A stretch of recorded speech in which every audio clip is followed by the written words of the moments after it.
Buenos días. Oremos antes de iniciar.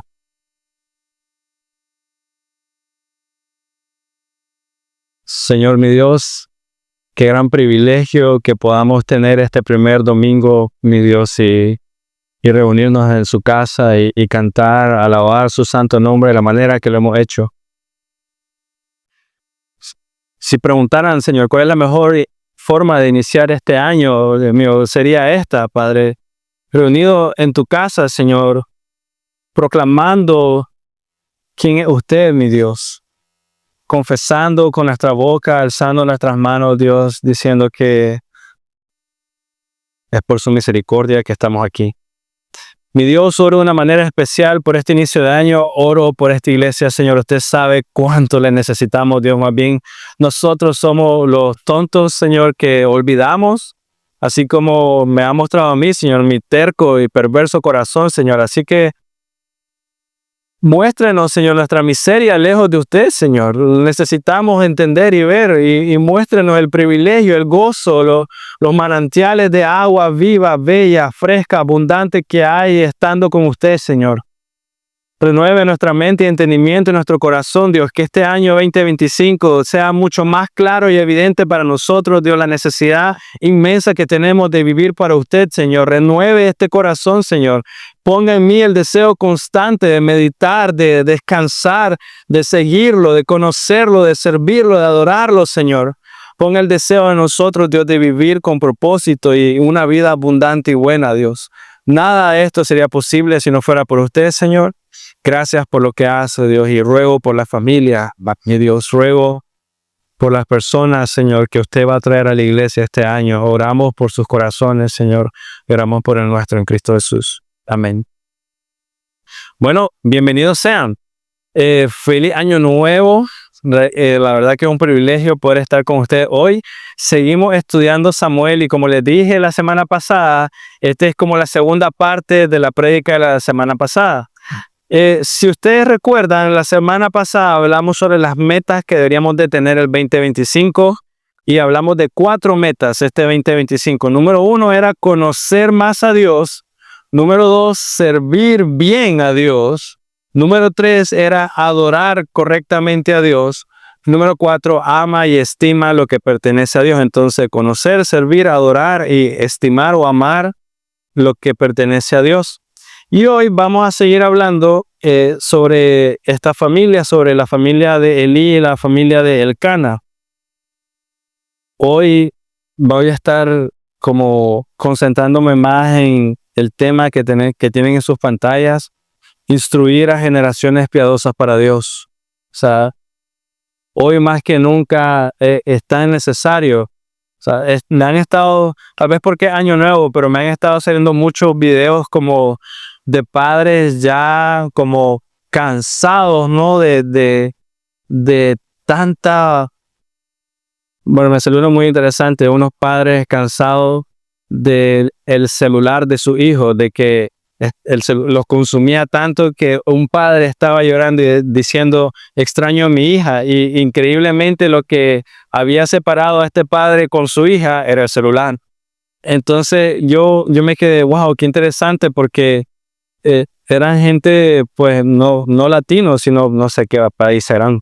Pero estar llorando por eso, ya estar sintiendo las consecuencias de lo que vamos a ver hoy.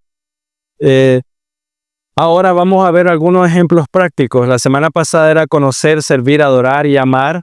Pero hoy vamos a ver ejemplos prácticos de cómo se ve esto. Si tienes una Biblia, vamos a estar en 1 Samuel capítulo 2, versículo 18 al 26. Un poquito extenso, pero va a ser muy bueno porque la Biblia va a comparar la familia de Elcana con la familia de Elí. Dice el versículo 18, Samuel siendo niño, y esta frase la va a repetir muchas veces, ¿oyeron? Que era niño. Samuel siendo niño ministraba delante del Señor usando un efod de lino. Su madre le hacía una túnica pequeña cada año y se la traía cuando subía con su marido a ofrecer el sacrificio anual.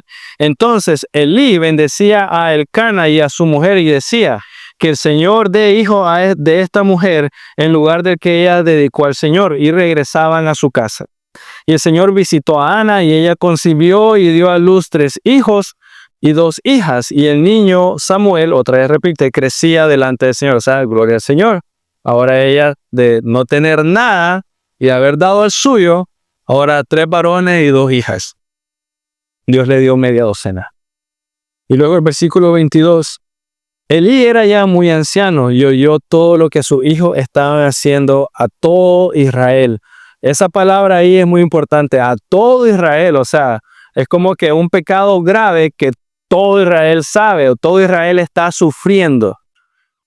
Y esto es increíble, la verdad, y cómo se acostaban con las mujeres que servían a la entrada de la tienda de reunión. Y le preguntó, ¿por qué hacen estas cosas, las cosas malas de que oigo hablar a todo este pueblo? No, hijos míos, porque no es bueno el informe que oigo circular por el pueblo del Señor.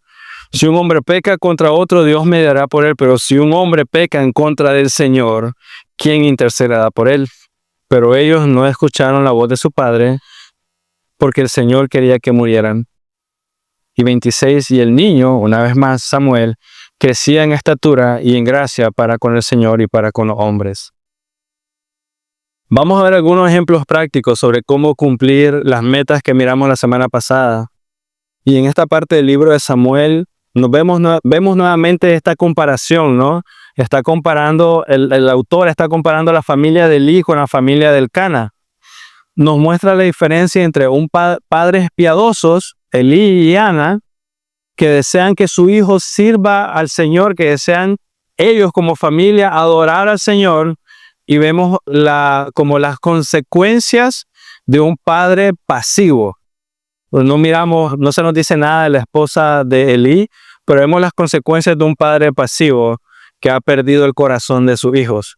Y aquí, realmente nosotros tenemos que ser orar al Señor porque abra nuestros ojos, porque ciertamente les diré, creo que no existe padre que no peca como en pasividad a esto, sea quien sea, pastores, quienes sean.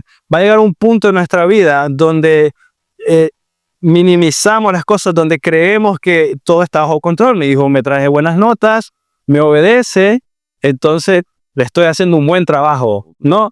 Pero no, vamos a ver que siempre debemos de estar con los ojos abiertos. Tenemos a Elí como un padre pasivo que ha perdido el corazón de sus hijos.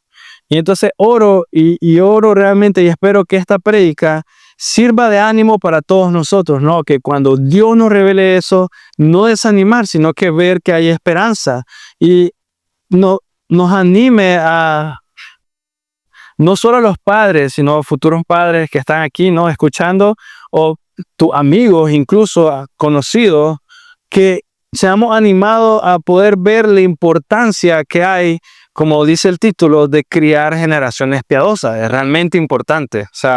Si no está eso en tu mente, si no es una meta en tu corazón, que sea a partir de hoy criar generaciones piadosas, instruir generaciones piadosas para la gloria de Dios. Entonces, con eso, el primer punto para ustedes, que todo lo que haga este 2025 apunte a estar más cerca de Dios. Escúchame, todo lo que hagas apunte a estar más cerca de Dios. Cualquier cosa que vayas a hacer este 2025, que sea para estar más cerca de Dios. Y voy a usar un ejemplo muy sencillo que da el versículo 29. Dice, su madre le hacía una túnica pequeña cada año.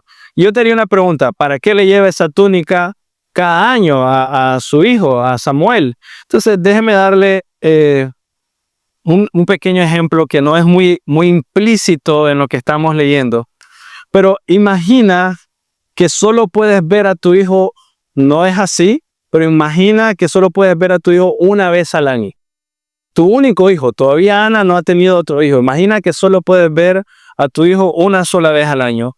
Algunos de nosotros tienen familiares, yo tengo familiares cercanos que están fuera del país, que miro una vez cada 5 años, no sé. Pero tal vez ustedes tienen familiares que están fuera del país, muy queridos, muy cercanos, que los ven de vez en cuando. Y es costumbre, no sé, realmente lo es, generalmente cuando mira a esta persona, lo general, es que planeas como una reunión, ¿no? Siempre hay una comida para recibir a esta persona. Y también, por lo general, es costumbre de que esa persona que viene de afuera para acá traiga regalos. O sea, si no trae, lo mandas de regreso porque no, o sea, ¿qué venís a hacer? Pero es costumbre. Es costumbre que tú lo recibes con comida en tu casa, no sé, y la persona traiga regalos. O por lo menos es una forma de expresar, eh, hay unidad, hay algo especial. Pero mira lo que hace la mamá. Su madre le hacía una túnica pequeña cada año. Hoy en día, cuando hablamos de regalos, yo les preguntaría, ¿no? ¿Qué es el regalo que se espera hoy en día? ¿No? ¿Qué es lo primero que se les viene a la cabeza? Exactamente, un celular, una tablet, no sé, un celular, una tablet, zapatos deportivos, tal vez ropa, no es malo, o sea, o algún regalo especial. Eh, pero ¿cuál es el regalo que Ana le lleva a su hijo? ¿Qué le lleva? Ella le lleva una ropa y muy probablemente esas ropas son con el propósito de que su hijo siga sirviendo a Dios. O sea, piensen en eso, le lleva una túnica, él usa el efod de lino, pero aparte de eso, ella le lleva una túnica que probablemente es con el propósito de seguir sirviendo a Dios. Y ella pudo haber traído, o sea, solo imagínense, ella pudo haber llevado cualquier cosa, o sea, pudo haberle llevado sandalias, no sé, su hijo está creciendo, ahorita yo tengo ese problema, mi hija está dejando zapatos cada 3 meses, y es como que, no, o sea, qué horrible, pero le pudo haber llevado cualquier cosa. Le pudo haber llevado sandalias. Ella pudo haber dicho, le voy a llevar una cama porque a lo mejor está durmiendo en el piso y más adelante van a ver que más o menos así era. Pero le voy a llevar un catre, ¿no? Para que duerma un poquito más cómodo a lo mejor. Pudo haber dicho, le llevaré, y esto es interesante porque esto está siempre en nuestras mentes. Si yo vengo de afuera, le voy a llevar algo que no sea fácil que esté en el templo, no, le voy a llevar algo de afuera que él no pueda como adquirir, encontrar aquí donde estoy, algo del mundo exterior le voy a llevar, algo que él tal vez no conoce, pero que lo dejó muy chiquito ahí, y eso sería nuestro pensamiento, ¿no? Si alguien nos viene a visitar y nunca ha venido a Nicaragua y nunca ha venido a Matagalpa, lo llevas a comer huirila, o sea, eso es como fijo. Entonces uno piensa de esa forma, creo que es lo normal, pero Ana no lleva un regalo del mundo, o sea, no lleva un regalo de afuera. Ana lleva un regalo que ayudará a su hijo muy probablemente a servir más en el templo. Lo lleva una túnica nueva seguramente era una túnica para servir en el templo. Y ese, hermanos míos, es el trabajo de los padres. Ese es el primer punto. Todo lo que hagas, o sea, para conocer más, acercarte más a Dios, ese es nuestro trabajo. Animar a tu hijo a la piedad con todo lo que les provees, con todo. Animar a tus hijos a la piedad, a ver al Señor con todo lo que les provees. O sea, Ana llevó esa túnica y claro, Samuel probablemente pensó, gracias madre, con esto voy a servir mejor. Animar a tu hijo a la piedad con todo lo que tú provees. No estoy diciendo que sea malo lo del celular, no, estamos en un punto no sé, en la historia de esta tierra que eso es ahora lo más normal del mundo. O sea, es interesante eso. Les animo a ver películas viejas. O sea, yo miré una película vieja con mi hijo ayer. Yo dije, casi todo eso, o sea, lo tenemos hoy en día, dije, o sea, era como gente especial lo tenía en ese momento y hoy lo tenemos hoy en día. Todo lo que tenemos debemos apuntar a nuestros hijos a la piedad.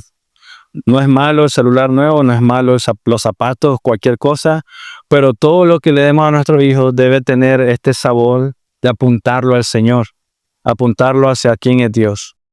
Porque, sinceramente, si no hacemos eso, ¿por qué se lo damos? ¿Me explico? O sea, si no hacemos que lo que les demos les apunte a Dios, ¿por qué se lo das?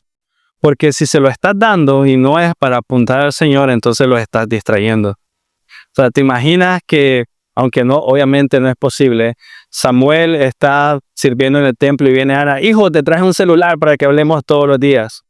No lo distraigas, está haciendo algo mucho mejor. Entonces, ¿por qué le damos algo para distraer de lo que es realmente importante? Podemos terminar como los hijos de Eli, ¿no? Los hijos de Eli tenían todo lo que necesitaban. Incluso teniendo todo lo que necesitaban, robaban, ¿no? Recuerdan, venían, metían el tenedor, sacaban todo. Ellos recibían grandes regalos. Los hijos de Eli tenían grandes privilegios. O sea, eran los hijos del sumo sacerdote y ahora estaban trabajando como sumo sacerdote, pero aún así estaban ofendiendo a Dios grandemente en el proceso.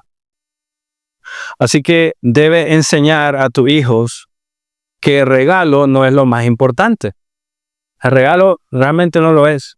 O sea, es un regalo, es una bendición, sí, pero no es lo más importante, sino que debe guiarlo a ver al Señor más con ese regalo.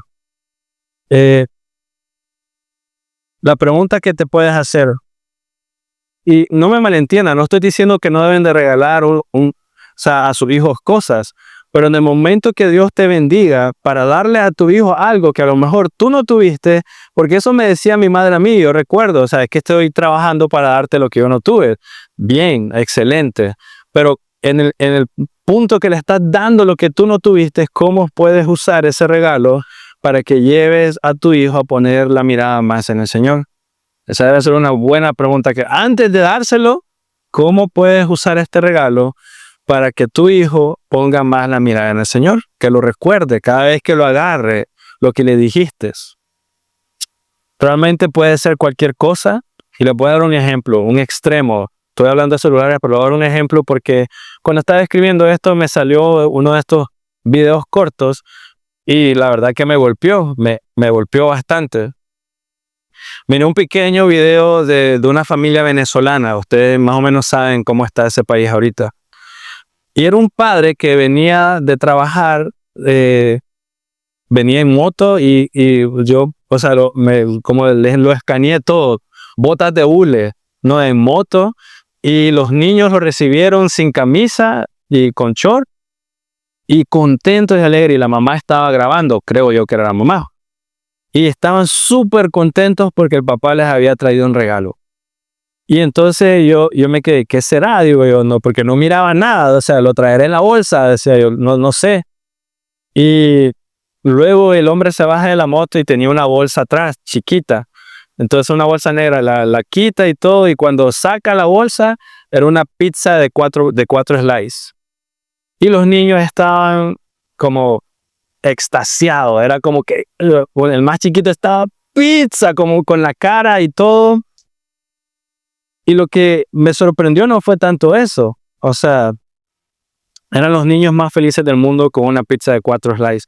Lo primero que yo pensé, una para cada uno, 2 para cada niño, dije yo cuando estaba viendo la pizza, porque es una familia de 4.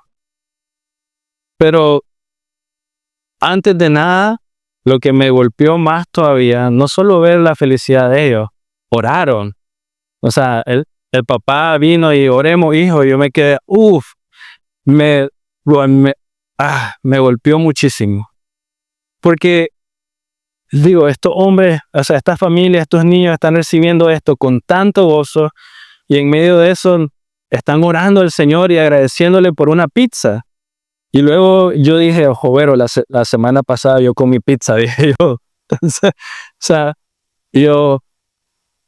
o sea, qué privilegiado que somos. Yo tuve el privilegio de comer pizza la semana pasada. Y interesante, ¿no? Debemos de animar a nuestro hijo en todo, en cualquier cosa, animar a nuestro hijo a la piedad, ¿no? Estos niños tenían un tesoro muy grande. En sus carencias tenían un tesoro muy grande y sabían que eso venía del Señor. Y me hizo meditar en lo olvidadizos y tercos que podemos ser nosotros con las cosas que tenemos. O sea, con el hecho de estar aquí hoy realmente es un gran privilegio, un gran regalo. El hecho de que, jovero, podemos ir y comprar una pizza realmente es un gran privilegio. O un celular, ¿verdad? Más allá, ropa, lo que sea. Pero todas esas cosas debemos de llevar a nuestros hijos a que vean al Señor, a llevarlos a la piedad. Hijo, pudimos comprar esto porque Dios proveyó. Podemos comer esto, podemos salir, podemos viajar, podemos ir en el vehículo, vamos en el bus, vamos caminando porque Dios nos dio unos pies para caminar, podemos platicar. Todas estas cosas, llevar a nuestro hijo, animar a nuestro hijo a la piedad en todo lo que hacen, en todo. ¿Tienen una cama tus hijos? O sea, es increíble, pero tienen una cama, tienen un catre, tienes 3 camas, te sobran las camas, sea lo que sea. Llevarlos a la piedad, llevarlos a ver, o sea, esto es interesante. En mi familia, mis hijos, aunque ya tiene que cambiar porque ya mis hijos están creciendo, pero sí tenemos el privilegio que mi hijo tiene una cama y mi hija tiene una cama. No quieren dormir todos juntos. Entonces, es como que, o sea, ok, gracias al Señor. Llevemos a nuestro hijo a la piedad. Pudimos comprar ropa, gracias a Dios. Pudimos tener un carro, cómo movernos, gracias a Dios. Hermanos míos, puede iniciar una familia, gracias al Señor. Y en todo recuerda servir a Dios, porque es un regalo de Dios. Porque lo que tenemos, Dios nos lo da. Y por tanto, si nos lo da, sirve con un propósito, y es adorarlo, servirlo, conocerlo, ser más agradecido, alabarlo. O sea, Dios nos dio una voz. ¿Para qué fue? ¿Fue solo para regañar a tu hijo? Oh, chaval, venite para acá. ¿O fue para alabar a Dios? Nos dio manos, ¿no? Nos dio pies. ¿Es solo para ir en las mañanas al trabajo y regresar? ¿O es para también venir a la iglesia, para servir, para visitar a otro hermano? Todo lo que tenemos es de Él y es para Él. Así que cuando amamos a alguien, yo creo que aquí los padres o todos nosotros podamos entender esto, pero cuando amamos a alguien, a esa persona que amas, que es muy especial para ti, compartes lo mejor que tienes con esa persona, ¿no? Eso es lo normal. Si le quitas sería raro, pero cuando amas a alguien, compartes lo mejor que tienes con esa persona. Así que si nuestros hijos son de lo más preciado que tenemos en esta tierra, ¿no? Nuestra esposa, tu esposo, tus hijos, tus nietos, no sé, pero si estos pequeños son lo más preciado que tenemos, ¿qué mejor manera de demostrar aprecio, amor, que llevando a tu hijo a la piedad? Si yo te pregunto, ¿qué es lo mejor que tienes en tu vida? La respuesta debería ser algo así: Dios es lo único bueno que tenemos en nuestra vida. No hay nada mejor. Y si Dios es lo único bueno que tenemos en nuestra vida, y nuestros hijos son lo más precioso y bello que tenemos, ¿a qué estás llevando a tus hijos? ¿No? ¿Me explico? Si les damos a nuestros hijos lo mejor, y si Dios es lo mejor que tengo en mi vida, no tiene sentido que llevemos a nuestro hijo a otra cosa. No tiene sentido. Así que enseña a tu hijo a vivir para la santidad y apreciar la santidad. Eso debe ser la meta. La actitud pasiva de Elí trajo resultados desastrosos en su familia, y no solo en su familia, trajo resultados desastrosos en el pueblo de Israel, en la nación de Israel. O sea, mira cómo eso, lo importante que es enseñar la piedad a nuestros hijos. O sea, la familia de Elí, mal. El pueblo de Israel, mal por lo que estaban viendo en ellos. Sus hijos pecaron contra de Dios, y no solo eso, sus hijos animaban a otros a pecar en contra de Dios. ¿Y cuál fue la razón? O una de las razones: Elí fue pasivo en la crianza con sus hijos. Elí fue pasivo. No había en él el peso o esta idea de criar, instruir generaciones piadosas para Dios. No estaba eso. O sea, que iba cumpliendo su trabajo, pero no estaba ese peso de cómo puedo enseñar hoy a mi hijo para que cuando tenga 25, 30 años, 20 años, 15 años, su anhelo sea ser un hombre, una mujer piadosa. Que eso sea su mayor, como lo importante.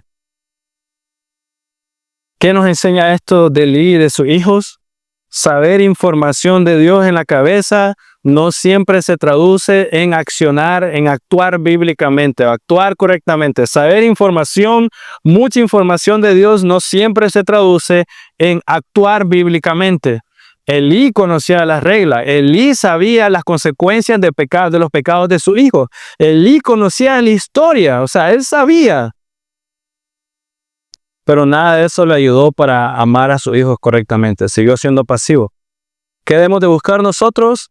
El conocimiento que entra al corazón y que moldea nuestros deseos es aquel que debemos de buscar. El conocimiento que entra a tu corazón y moldea tus deseos. No es solo saber Dios es bueno. Es que entra a tu corazón y que sepa Dios es tan bueno conmigo. No lo merezco. Dios es tan bueno conmigo. Eres tan paciente, Señor. No lo merezco. Y eso transforma tus deseos. Voy a dar un ejemplo. Mira el corazón de la familia de Samuel. Es interesante, imagina, la Biblia no nos dice que lo miraban una vez al año, pero fijo lo miraban una vez al año, podían verlo más veces. Pero no vemos a Samuel corriendo detrás de sus padres. Samuel estaba pequeño todavía. Entonces llega Ana, llega el Cana, llegan a ofrecer sacrificio. Samuel los ve y no ves a Samuel corriendo detrás de papá y mamá. Papá, no te vayas, mamá, o reclamándoles, ¿por qué me dejaste aquí? No ves a Samuel, no ves eso en la historia. Es un niño pequeño, recuerda. Y él no ve llorando, ¿por qué me has dejado con esta gente o algo por el estilo? Sino más bien que ve a un niño dispuesto a servir a Dios y ve a un niño dispuesto a despedirse de su familia. Ve a una familia dispuesta a animar a su hijo a servir más a Dios y ve a una familia haciendo lo necesario para que su hijo cumpla bien su trabajo. El conocimiento del Señor entró en sus corazones, moldeó sus deseos e hizo esto posible, tanto sus hijos como sus padres. El centro era Dios y todos querían alabar y adorar a Dios.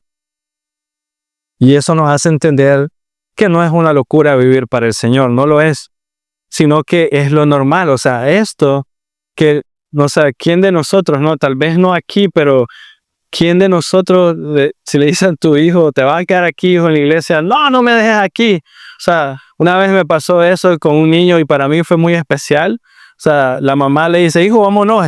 Yo estaba aquí abajo, entonces, no, mamá, me quiero quedar. Y yo me quedé, wow. O sea, eso para mí fue un regalo, escuchar eso de este niño, me quiero quedar. Porque, o sea, es como está disfrutando estar en la iglesia. Eso es un regalo. No es una locura, es lo normal. Disfrutar la iglesia, nos tildan de locos, pero disfrutar de la iglesia, disfrutar del Señor, disfrutar de la comunión, ellos fueron a adorar y a ofrecer sacrificio, disfrutar eso es lo normal, no es una locura. Hombres y mujeres entonces pongan a Dios primero en todo lo que hagan, en todo lo que digan, todo lo que piensan, que Él sea el beneficiario principal en todo lo que haces. Escucha eso. Que Él sea el beneficiario principal. No es que necesite algo, pero que Él sea el beneficiario, que su nombre sea el primero en ser escuchado. No, que si alguien, entre comillas, no obtuvo un beneficio, fue Dios más que yo, pero en todo caso fui yo más bendecido porque Él no necesitaba. Mira, así como nosotros somos felices cuando nuestros hijos son felices, busca esa misma actitud con Dios. Padres, yo sé que es así, ¿no? O sea, como si miras a tu hijo feliz, estás contento. O sea, estás haciendo un trabajo decente, tal vez pensarás.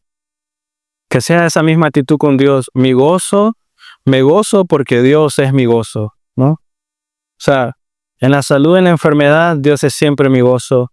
Estoy contento porque Dios tiene toda la gloria en mi vida, aunque tenga pobreza o riqueza, Dios está siendo exaltado, estoy contento.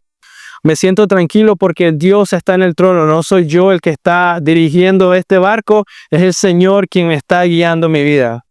Sé que me irá bien porque mi Padre me guía a verdes pastos, ¿no? Que ese sea nuestro anhelo. Así como nos contentamos que nuestros hijos estén contentos, entonces, si Dios está contento, si Él está recibiendo la gloria, si Él está siendo exaltado, si Él está siendo conocido más, me gozo. La verdad, vale la pena. Número 2, que todo lo que haga este 2025 apunte a adorar más a Dios. La familia de Samuel en el versículo 19 dice que cada año su vida realizar el sacrificio debido, cada año. Y esto ya lo había dicho creo que hace 2 domingos, pero el creyente siempre anhela adorar a Dios más, siempre. O sea, siempre anhelas adorar a Dios más. Nunca es suficiente. No existe una medida que nos haga decir, ya he sufrido suficiente, ya le he dado suficiente a Dios, ya fui suficiente a la iglesia, ya leí suficiente la Biblia. No existe eso. Puedes leer la Biblia 80 veces si quieres, 90, 300, 500 veces y seguirás descubriendo cuán grande, cuán alto, cuán profundo, cuán bella es la palabra del Señor. El creyente siempre anhela adorar a Dios más. Nuestros hijos son bendecidos al ver esa actitud de sus padres. Si ellos ven eso de ti, tus hijos son muy dichosos.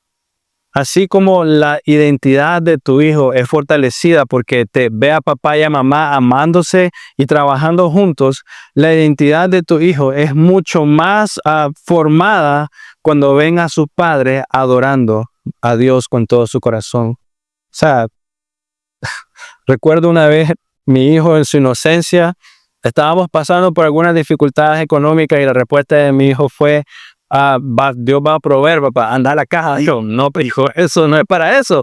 Pero, o sea, es como, me explico, o sea, en su inocencia, es como él sabe que ahí va a haber siempre algo de Dios. Cada vez que vamos a un cajero automático, si acaso, anda a sacar dinero al cajero. Yo, es que no funciona así. O sea, no es como si quiero ir al cajero, ojalá, pero no es que si quiero ir al cajero, va a sacar cada vez que quiero. No es así. Pero tus hijos son bendecidos porque ellos te enseñan, o sea, a adorar. Cuando ven eso de ti, Dios los va a ocupar para recordarte.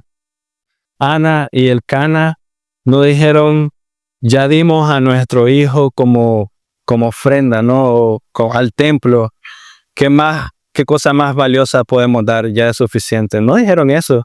Siguieron llegando año con año a hacer sus respectivos sacrificios. Tampoco pensaron, Samuel sirve como representante nuestro en el templo. Entonces ya hay alguien todos los días sirviendo y haciendo lo que yo puedo hacer. Entonces, suficiente. No dice eso. Tampoco dijeron, tampoco pensaron de esta manera. No hay nadie en todo Israel que ha sacrificado como nosotros. Mira, dimos a mi único hijo.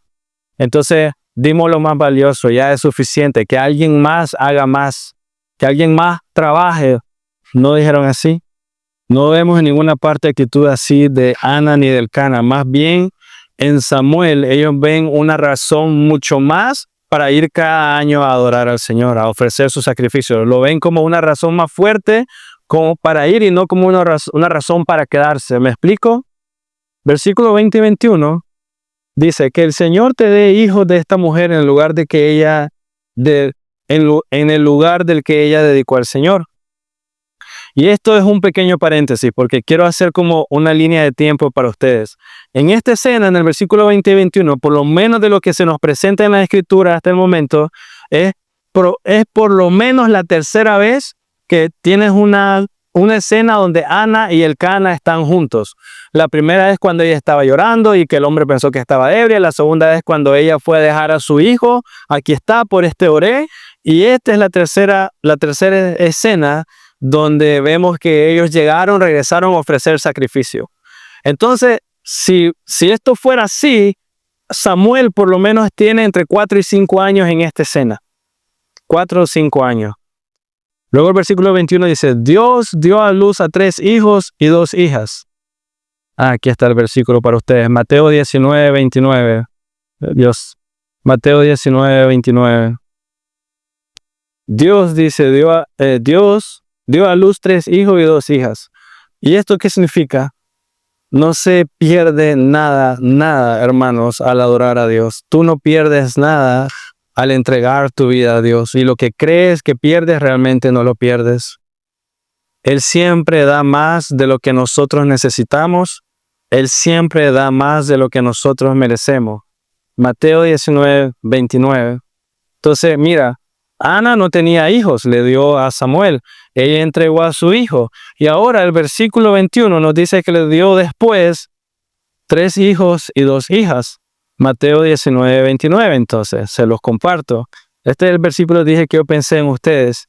Y todo el que haya dejado casa, o hermanos, o hermana, o padre, o madre, o hijos, o tierra, por mi nombre, recibirá 100 veces más y heredará la vida eterna. Amén. O sea, mira lo que hace el Señor. O sea, sinceramente, y esto es como un paréntesis mío, ustedes saben, mi familia y yo estaríamos solos aquí, solos. Y ustedes son un regalo, porque Dios es fiel en lo que dice. Él da más de lo que nosotros merecemos. El Cana bendijo a Ana nuevamente al decir que el Señor te dé hijos. Mira, si Ana hubiera tenido ya 6 hijos y decide entregar a Samuel, aunque es algo duro, no es la gran cosa. Ya tenía hijos, ¿no? O sea, más bien, si somos mal pensados, podemos decir, una boca menos que alimentar, toma, y me quedo con 5. Pero Ana no tenía nada, no tenía ni un solo hijo. Ella hizo esto cuando tenía un único hijo a quien amaba. Y mira la actitud del corazón de Ana. Ella anhelaba servir a Dios. Ella no sabía que Dios le iba a dar 5 hijos después. O sea, no fue parte del trato. Ella solamente quería adorar a Dios y que su hijo lo hiciera también. Ese era su deseo. ¿Cuál fue la respuesta de Dios? Más de lo que ella pensaba. Algo interesante. Regularmente vemos como este patrón en la historia de la redención. Dios pide algo de los hombres o mujeres que ella llama, o Dios pide algo de nosotros, aunque en el caso de Ana Dios no lo pidió, sino que ella lo ofreció voluntariamente, pero regularmente Dios pide algo de nosotros y vemos que en todos los casos el adorador confiesa que ha sido bendecido mucho más de lo que entregó, mucho más de lo que merece. O sea, Dios pide algo importante, algo que anhelas, algo que quieres, algo que es muy preciado para ti, lo entregas y al final la persona que hizo eso con un corazón sano termina confesando y diciendo que ha sido bendecido por Dios mucho más de lo que merecía, mucho más de lo que entre comillas perdió porque ni lo perdió, porque se le fue regresado mucho más. Ha sido bendecido con mucho más de lo que él mismo adorador había dado. Mira, Ana, en Samuel, ella comienza el capítulo 2 diciendo, mi corazón se regocija en el Señor. Ella confiesa eso sin tener los otros hijos. Ella ha sido bendecida más de lo que merecía.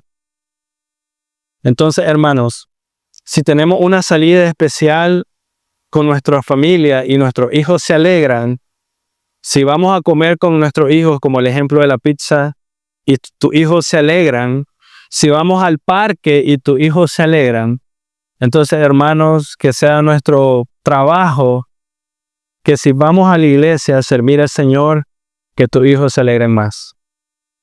O sea, no seas de piedra de tropiezo, ¿no? Y sucede, algunas veces ves a tu hijo más alegre, más animado de ir a la iglesia que uno mismo. No seas de piedra de tropiezo. Abona a eso y deja que tu hijo bendiga tu vida, porque cuántas veces, hermanos, seguramente hemos venido sin ganas a la iglesia y hemos salido más bendecidos, ¿no? Dios siempre da más. Te negaste. En ese momento tú eras lo más importante y dijiste, no, hay que ir. Fuiste y saliste mucho mejor de lo que entraste. Nuestros hijos necesitan escuchar eso. Seguramente Samuel lo escuchó. Nuestros hijos necesitan escuchar, hijo mío, mi día favorito de la semana son los domingos, porque puedo ir a la iglesia contigo, puedo servir contigo. Necesitan escuchar cosas así. Mi momento más especial en la semana, esposa, familia, es cuando puedo ir con ustedes a la iglesia. O sea, tal vez no comemos juntos, que deberían comer juntos. Tal vez no hacen muchas cosas juntas en la semana, pero ir a la iglesia juntos es lo más especial para mí. Necesitan escuchar cosas así, leer juntos la Biblia, servir a Dios juntos. Número 3, entonces, este 2025, busca las maneras de servir y exaltar a Dios. Mira, y aquí vamos con la familia de Elí. Elí era ya muy anciano, dice el versículo 22, o sea que es muy probable que Elí ya traspasó el poder, por así decirlo. Él ya se había retirado. Ahora sus hijos estaban funcionando como sumo sacerdote. Él se había retirado y ahora ellos están completamente a cargo de todas las ceremonias en la iglesia necesarias.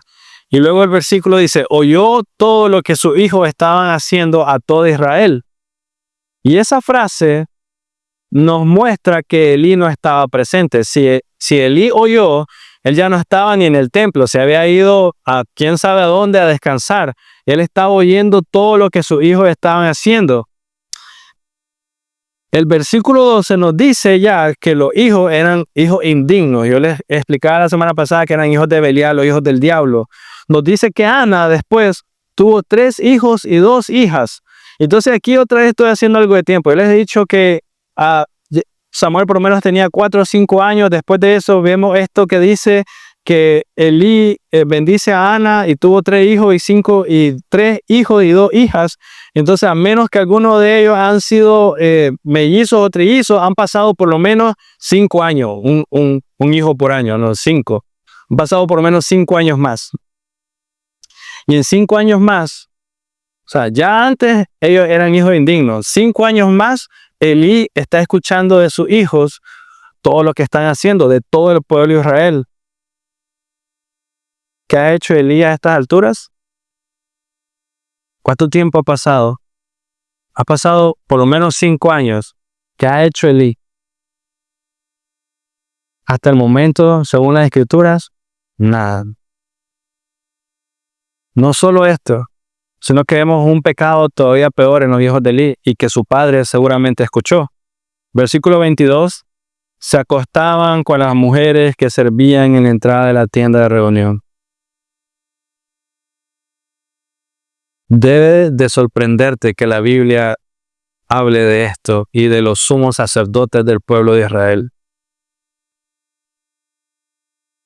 Se dice que estas eran mujeres devotas. Iban a la entrada de la tienda de reunión porque eran mujeres devotas. Y el trabajo, estas mujeres ofrecían su servicio, su trabajo voluntariamente para reparar cosas. O sea, lo normal en esos tiempos, la tarea de la que se dedicaban las mujeres que iban a la entrada de la tienda de reunión era reparar ropas, ¿no? O sea, coser y cosas por el estilo. O sea, ese era el trabajo, como materiales de tela que eran usados en el templo, ellas reparaban y lo que podían lo reparaban. Esa es la manera como ellas ofrecían su servicio al Señor. Y me hizo pensar y meditar. Pareciera que Ana sabía de esto. Yo meditando en esto no es claro también, pero es como una posibilidad, digamos. Me da la impresión que Ana sabía esa maldad que estaban haciendo los hijos porque estaba en el oído de todo el pueblo de Israel. Y yo decía, tal vez por eso le llevaba túnicas todos los años a su hijo, para que no tuviera nada que ver con lo que estaba pasando ahí y se mantuviera lo más lejos posible de toda esa escena. Debemos buscar eso como padres en nuestra vida y la de nuestros hijos. Si buscamos algo, debe ser la mejor manera de servir a nuestros hijos. Ana estaba haciendo esto, pienso, para que sus hijos no tuvieran que ir allí y ver eso y él pudiera ser, Samuel pudiera servir libremente y sin estar expuesto a todas estas cosas y así exaltar de la mejor manera a Dios. Ana estaba haciendo lo necesario para que su hijo no fuera distraído por otras cosas, para que él pudiera conocer y alabar mejor a Dios. Así que nosotros debemos de pensar cuál es la mejor manera de hacer que nuestros hijos vean a Dios de forma más clara y evidente en sus vidas. Eso debe ser un buen trabajo para ti. ¿Qué puedo hacer yo para que mi hijo vea de una manera más clara a Dios en su vida? Los hijos de Elí más bien estaban abusando de las mujeres y las estaban tratando como si fueran prostitutas del templo. O sea, y eso era lo normal en esos tiempos. En los tiempos, el pueblo de Canaán, o sea, había mujeres que se encargaban de eso. Eso es lo que hacían. Y estas mujeres devotas, imagina, llegaban, venían con la intención de adorar y salían abusadas. O sea, la escena es dura. Y todavía lo que a mí me sorprende es increíble que todo el pueblo de Israel supiera eso y aún así llegaran todavía a ofrecer sacrificio. Pero debo de decirte, eso no es muy ajeno a lo que sucede hoy en día, ¿no?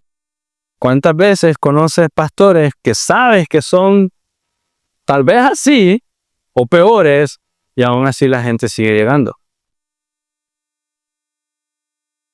No estamos tan diferentes. Por lo que podemos decir de esta escena, y espero que salga, te lo lleves en tu corazón, es muy importante conocer a Dios correctamente. O sea, donde no hay un deseo y donde no hay un celo del Señor, donde no hay un corazón que anhela que la palabra de Dios entre en su corazón y moldee esos deseos, el resultado va a ser esto. Donde solo hay información, donde solo hay alabanza porque suena bonito, donde no hay conocimiento de la Escritura, donde solo hay lectura y ya, el resultado va a ser esto. Eso demuestra mucho sobre el tipo de religión que se vivía en ese tiempo. Es muy probable que algunas personas llevaban a ofrecer sacrificio porque si no lo hago, no sé, lo hago porque tal vez así Dios me bendice. Pero luego tenés a Ana y su familia, el Cana, que hacen lo que Dios los ha llamado a hacer, y en medio de tanta maldad, su anhelo, se nota que la razón que ellos actúan y hacen lo que hacen es porque desean adorar verdaderamente a Dios. Depender en Dios, deleitarse en Dios, eso se nota. En medio de tanta maldad, mira el corazón de su hijo, mira a esta familia yendo a adorar a Dios. Haber ido para los hijos de Elí, haber ido a donde las prostitutas hubiera sido menos peor, pero lo que hicieron fue terrible. Y en medio de esto, hermanos, quiero que me vean claro, Dios siempre brilla mucho más. Siempre. Tanta maldad, pero este pequeño niño con un pequeño efod de lino, Dios lo está usando para brillar mucho más.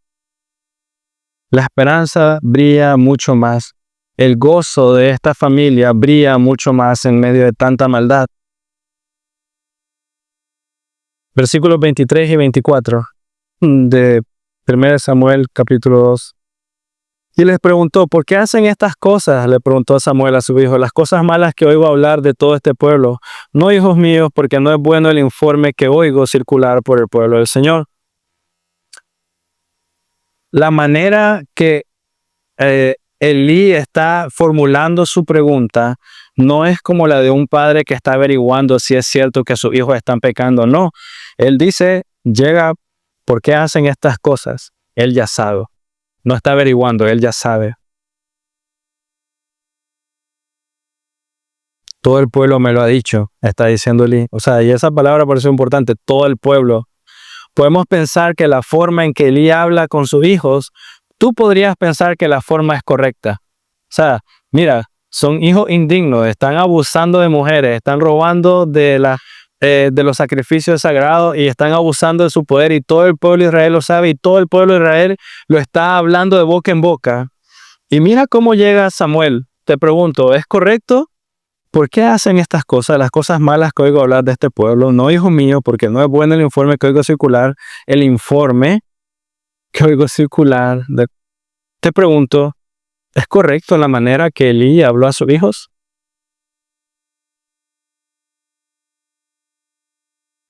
¿Cuál es la actitud de estos hombres delante de Dios? ¿Recuerdas la prédica de la semana pasada? Eran indignos. Proverbios 13, 24 va a estar en sus pantallas. El que detiene el castigo a su hijo aborrece. Si detienes el castigo, está aborreciendo a tu hijo. Más el que lo ama, desde temprano lo corrige. ¿Cuál es la actitud de estos hombres delante de Dios? Él sabía que su hijo estaba ofendiendo a Dios. Él sabía que si ofendían a Dios, no había alguien que pudiera mediar por ello. Él mismo se lo dijo, si ofende a un hombre, Dios está ahí, pero si ofendes a Dios, estás perdido. Él sabía que la vida de su hijo estaba en peligro. Él sabía los ejemplos del pasado. Él sabía lo que pasaba con los hombres que se burlaban de Dios. O sea, él sabía. Elí sabía que esto era muy serio y su reprensión fue ligera. Su reprensión fue ligera. Él sabía que sus hijos iban a morir. Sabía, pero no reaccionó como alguien que entendía esa verdad.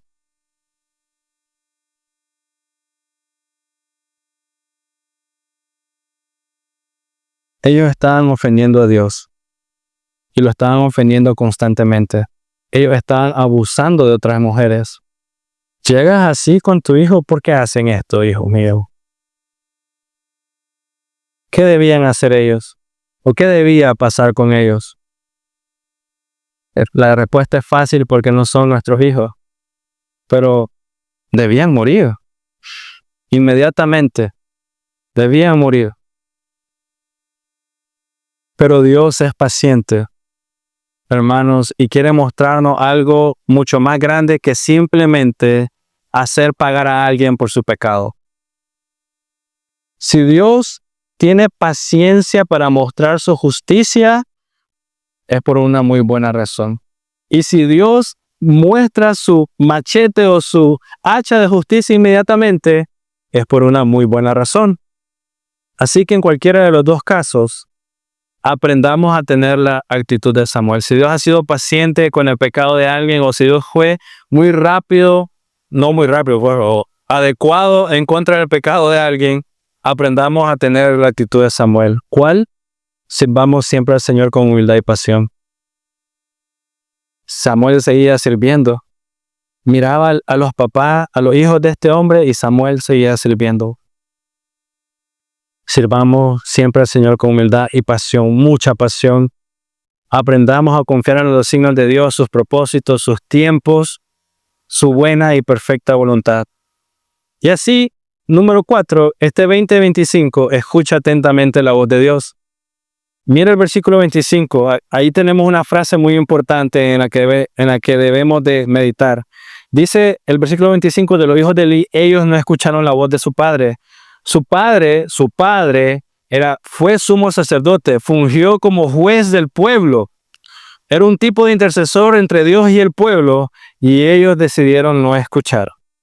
La lista puede ser mucho más grande de los títulos de Eli, pero este padre se acerca a ellos, habla algo que es real, le advierte, y ellos ni siquiera dicen qué vergüenza, papá, que sabes todo eso. Nada.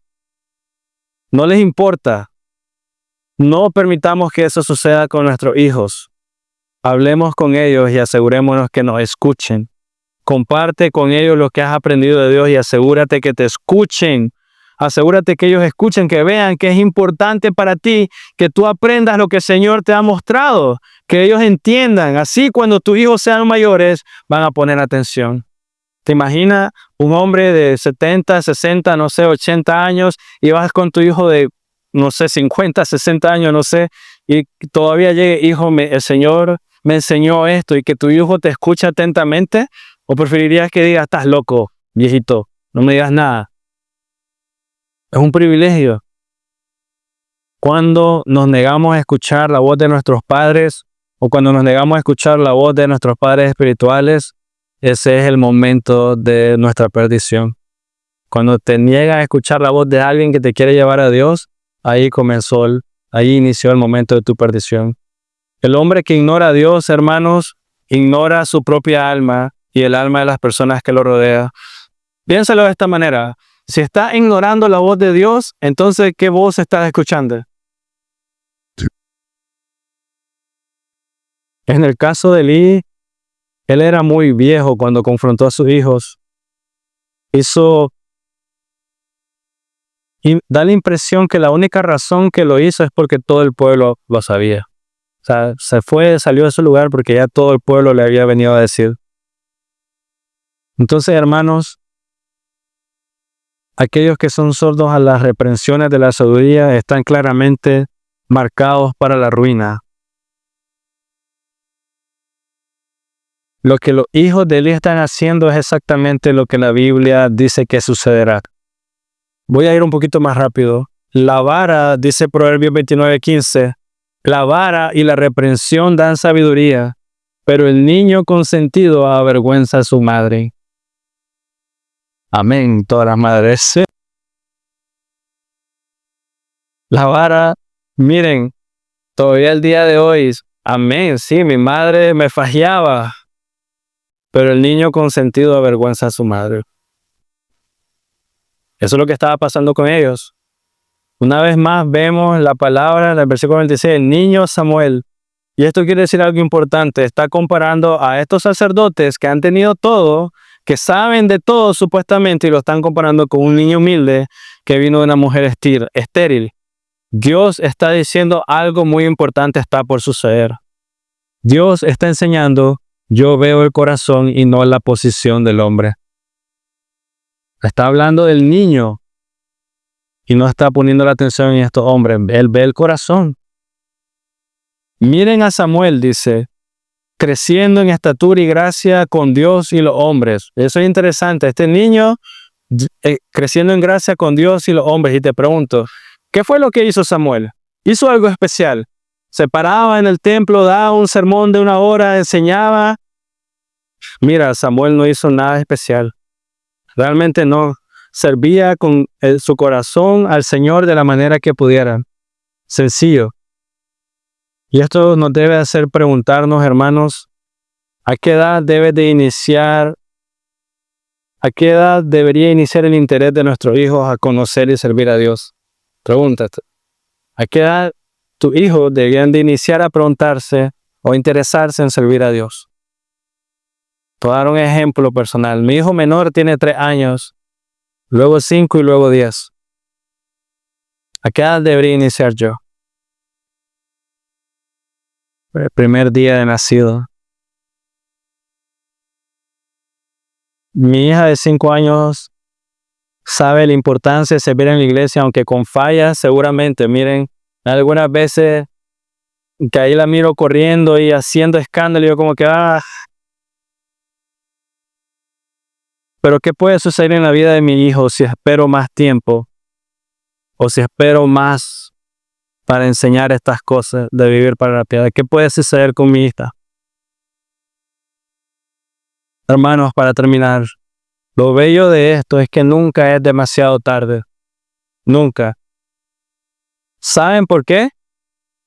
Todos nosotros somos ejemplo de eso vivo. Nunca es demasiado tarde. ¿Quién de nosotros, tu padre, te enseñó a vivir para la piedad? ¿Quién de nosotros le leían la Biblia desde pequeño? ¿Quién de nosotros oraban día y noche nuestros padres? O sea, tal vez tuviste el privilegio de que sí.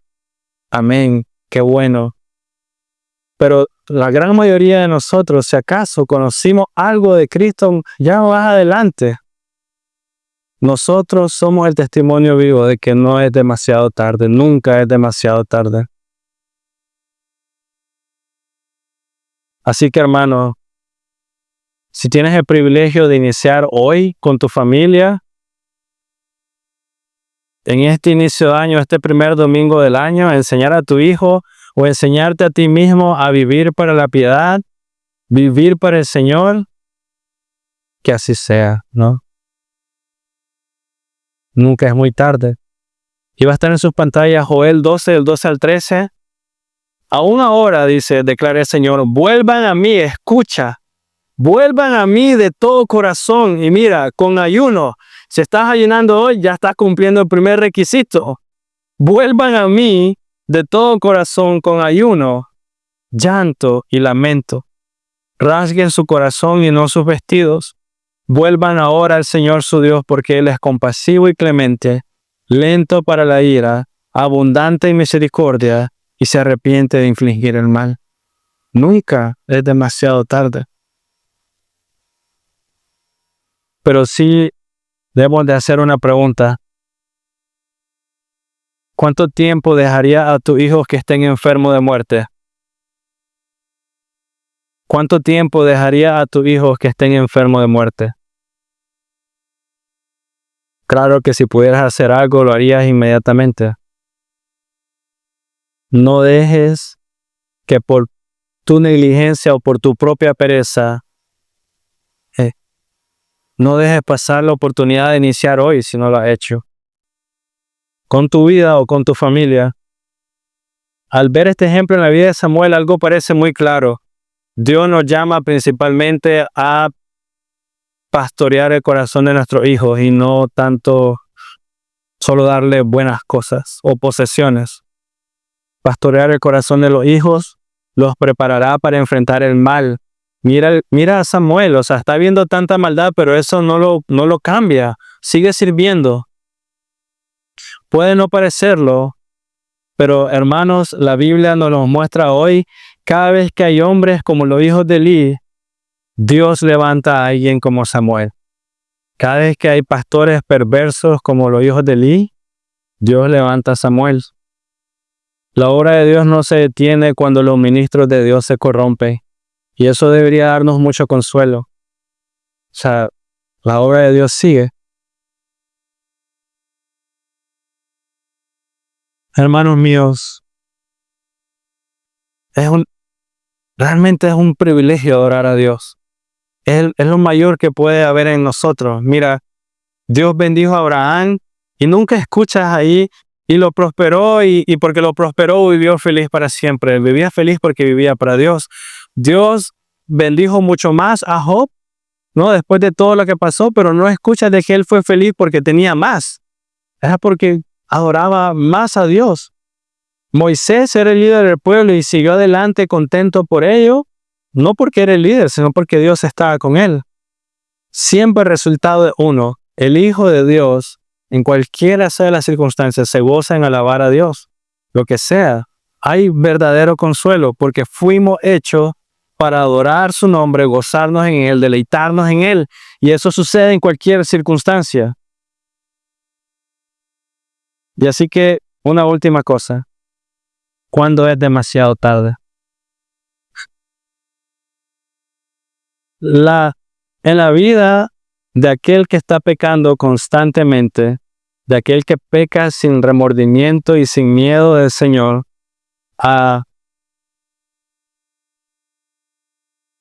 hay un punto de no retorno. Ninguno de nosotros lo sabe. Esaú es un buen ejemplo, Hebreos 12:7, cuando él por fin se dio cuenta que ya lo que significó vender su primogenitura, dice, pero no halló momento para el arrepentimiento, aunque lo procuró con lágrimas. Se arrepintió y no encontró misericordia. Esto no significa que quienes se arrepienten verdaderamente, incluso después de tanta maldad que hayan hecho, no significa que no pueden ser salvos.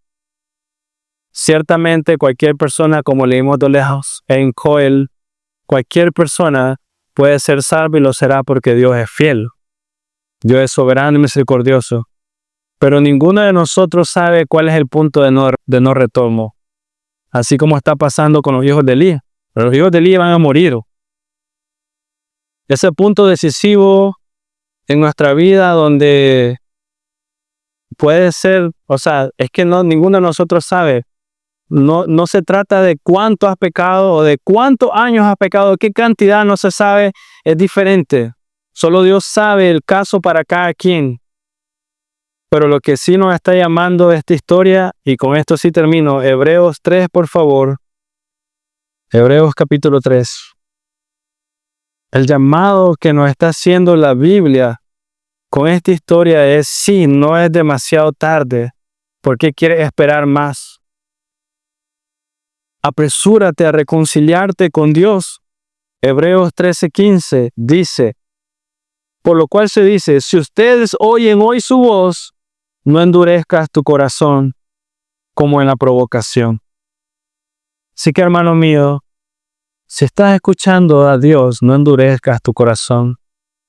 No sabes cuándo es el punto de no retorno. Y Dios hace un llamado de alerta contra el pecado constante. Luego, más adelante, Hebreos 10:26 dice, porque si continuamos pecando deliberadamente después de haber recibido el conocimiento de la verdad, ya no queda sacrificio alguno por los pecados. O sea, ¿qué significa esto? Nuevamente, Joel, aún ahora declara el Señor, vuelvan a mí de todo corazón, con ayuno y llanto y lamento. Rasguen su corazón y no sus vestidos. Vuelvan ahora al Señor su Dios, porque Él es compasivo y clemente, lento para la ira, abundante en misericordia, y se arrepiente de infligir el mal. ¡Qué bello! Así que si escuchas hoy su voz, no endurezcas tu corazón. Seguramente no quieres terminar como los hijos de Eli. No endurezca su corazón. Y sí es cierto, nunca es demasiado tarde. Sin importar cuánto pecado, cuánto tiempo, qué cosas. Él es compasivo y clemente, lento para la ira, abundante en misericordia. Amén. Oremos. Señor, gracias por tanta misericordia que no merecemos, mi Dios. Y porque nos sostiene y nos libra de todo mal. Abre nuestros ojos, Señor. Haznos sensibles a tu voz. Concédenos, Señor, concédenos un corazón que se deleita, que te ame, que te conoce. Abre nuestros ojos, Dios, y enséñanos la belleza de tus bondades y quita todas las excusas que podamos tener para que podamos vivir, Señor, en abundancia para ti, en Cristo Jesús. Amén.